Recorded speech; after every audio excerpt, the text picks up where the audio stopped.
Okay, have a look at this map. This is, in my opinion, the single most important map in existence. Bold statement, but one day this very map here will show us the location of lost cities. Effectively, this is a treasure map because it still holds loads of secrets, even though it's unveiled loads of secrets. And yet this map is riddled with problems and errors, so much so that we don't even know who planned this map and why they even made it in the first place. Okay, in fact, this isn't the map. This is just a sort of a modern interpretation. This map doesn't actually exist.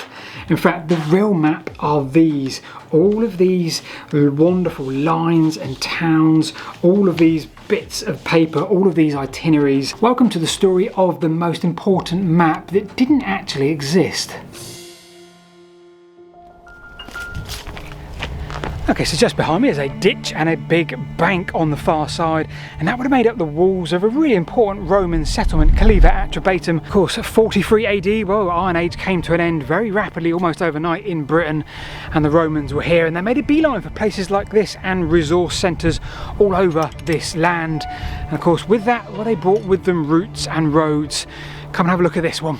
You see, here in Britain, well, we have a bit of a problem understanding the formality of Roman roads and where they went, unlike if you were on mainland Europe, because this here, we have the Pewtinga table. Now, this is my 22-foot long Pewtinga table mapper. When we get to Britain, well, we have a significant issue because Britain, well, it's just missing.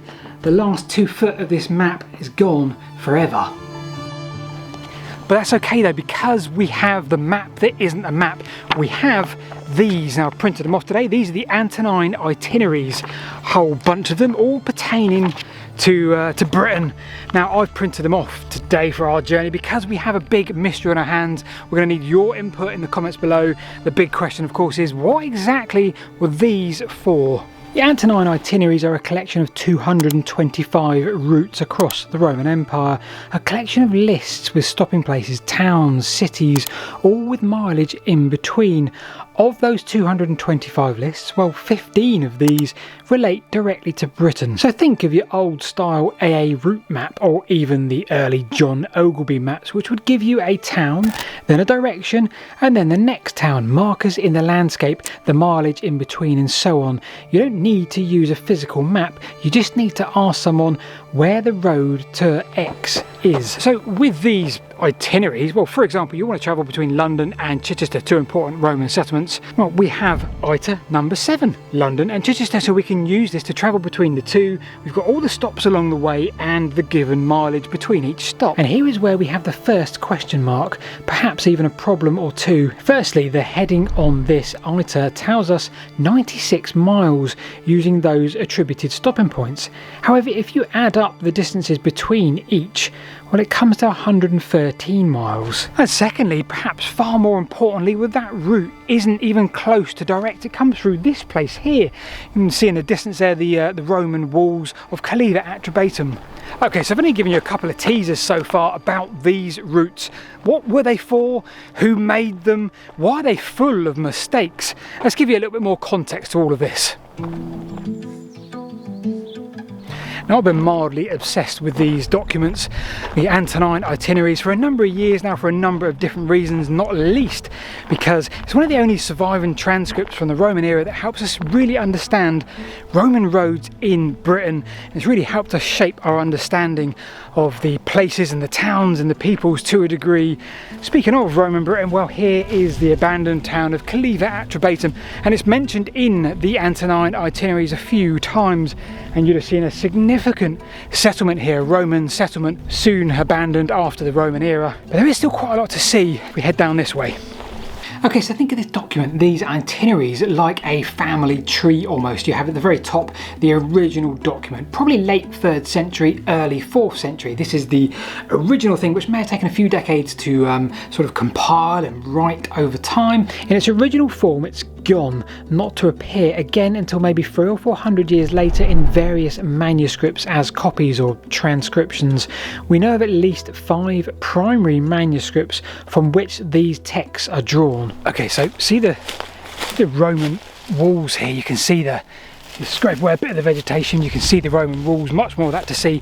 Well, this is really important because somewhere along here there is a gate, so an entranceway to that Roman town, and the gate we're looking for is really important because if you'd have been using these Antonine Itineraries for get to place, well, you'd have used that very gate. I think it's just up here somewhere. Now, quick side note while we try to find that, well, often these manuscripts, these transcripts of the Antonine Itineraries in the early medieval, well, they were sort of clumped together with other manuscripts which they just thought were a continuation. So there was a copy of a Cosmographia, and it was placed with one of these Antonine Itineraries conducted, I think, by Julius Caesar and Mark Antony, and they just said, well, that was obviously part of the survey that was conducted, but it just wasn't. The point is, this can get hugely nuanced when it comes to medieval manuscripts. The thing we need to know today is that these itineraries were very popular in the early medieval and in the late, and there is a crucial point to this in today's journey. Okay, so I think I found it. If I head in the hedge just here up to the walls, I think I found the gap which would have indicated a big entrance to Caliva Atrebatum, the town here, and it would have been heavily ramparted, certainly with the masonry construction we would see today. And here is the exciting thing for me: if you'd have been using one of these itineraries to get to the next stop or the end of the route, well, you'd have been coming out of this gate knowing the mileage to the next place that you'd need to stop at based on the itineraries. Now, the next exciting thing in this chapter, 1512, late medieval, and we have our first printed accessible copy of these Antonine Itineraries, and you can imagine the excitement for all the antiquarians, certainly here in Britain. They can have a new understanding of the importance of the towns and the places just like this Caliva Atrebatum. It's all now very much back on the map. Because with these maps we can all of a sudden now start to fill in these missing gaps from that Pewtinga table, from the missing 2 foot of that 22 foot long map. John Leland, early 1500s, an English poet and antiquarian. He was a guy that sort of rode around the country on horseback and declared this is where the source of the River Thames is, despite the fact that it's not where it is, and there's lots of evidence on the contrary. We still believe this 500 years on and have it printed on maps and all sorts. And he loved what these itineraries gave us. In fact, he dug deep, not just walking some of these routes, but also trying to work out where some of these obscure names were. In the 1500s, John Leland recorded in his works 3 different copies of the Antonine Itineraries in Britain, all now gone. Robert Tabbolt picked up the baton here and made a detailed commentary on itinerary number 2, and again what he did was great because he used a lot of prior sources, Ptolemy's Geographia for example. He was especially concerned with the second name on this itinerary because he couldn't establish what it was or where it was. But not only this, well, he gives us a first clue as well as to what people thought these were. You see, he first of all starts suggesting that this was clearly for military purposes. As time goes on though, he kind of changes his mind on this, and openly does so, because he suggests that some of the routes were quite torturous.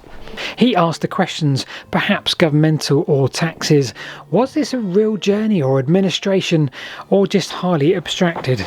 So William Camden was next, and my goodness me did he love this document, bringing forward from the darkness the ancient cities of Britain. Well, he almost implied the inclusion of places in the itineraries somehow raised their stature. With the vestige of this ancient form, it became more than itself. John Horsley, and like Stukely while he rode around the landscape, looking at a number of these routes that were on these Antonine Itineraries, and he insisted you must speak to the locals and you must engage with the landscape and you must touch these Roman walls, otherwise what is your opinion worth if you're not there to see it for yourself? And with that he gave us very little. Okay, so have a look at any of these itineraries yourselves. I'll put the link to these in the description below. They're supplied, these particular ones, by the Roman Road Research Association. And with that we start to ask a lot of questions, not just the mileage discrepancies between what we know to be the case and what they seem to have written down or transcribed, but of course then we can ask bigger questions, not just about the routes themselves, but about other things that are really important to Roman Britain. Take for example itinerary number 1. It's often said that this starts with the Wall, so we assume Hadrian's Wall, but that's 22 miles south of this starting point. So maybe the Romans thought of their frontier as a transitional zone, not actually a line in the sand like we assume with Hadrian's Wall or the Antonine Wall. But for me, item number 2 is really crucial. And don't panic, I'm not going to go through all 15, but number 2 may help us understand what these were for, because this says from Wall to Kent. Now, Wall is actually mentioned in this one, oddly. 481 miles it states, despite the mileage adding up to 502. But this is a huge list, and it's anything but a direct route. And then here is the absolute gem for these itineraries, this map that doesn't exist. It can reveal cities, towns, places, stopping points, places that existed that we have yet to find today. Itinerary number 15 XV, the last of the British itineraries and the last of all the itineraries, London to Exeter. It takes a route via Caliva Atrebatum, Silchester, where I am today, and then we take a non-direct route down to Winchester and then on to Salisbury. Did you spot what I missed on that list? A place between here, Caliva Atrebatum, Silchester, and down to Winchester. There's a place on those itineraries called Vindomi or Vindomis. And here's the absolutely mind-blowing thing for me. We have yet to find that, despite a lot of different theories. We have no evidence of it, the existence today. And here is the next mind-blowing thing. This is such a cool document. That's not the only place on these itineraries which is yet to be discovered. I love this. But now we know the broad history, we know the excitement of the early medieval, the late medieval, from 1500s onwards when there was a printed copy. We know so much about this document now, but I guess the biggest question for you and for me is, what exactly was this for? Here's my thoughts.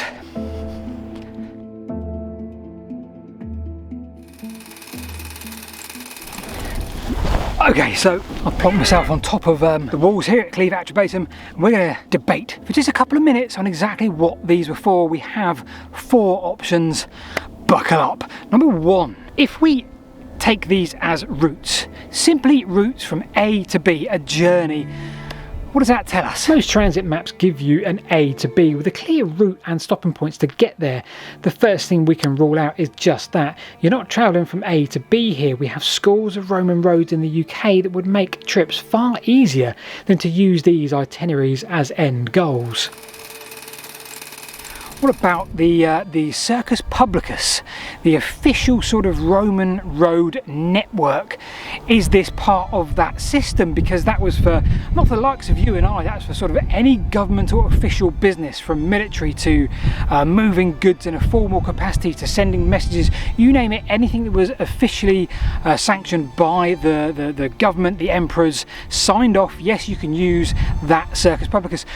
Well, that's a big no from me, because it simply doesn't cover the network well enough. Military usage.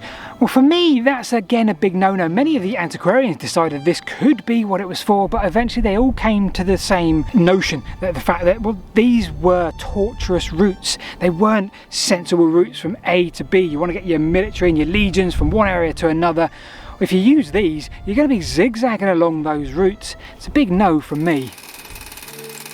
Let's break these routes, certainly here in Roman Britain, down into simple forms. Let's break these down into groups themselves. First of all, these itineraries appear like a complete mess when we map them, and yes, I've mapped them on the wonderful My Google Maps.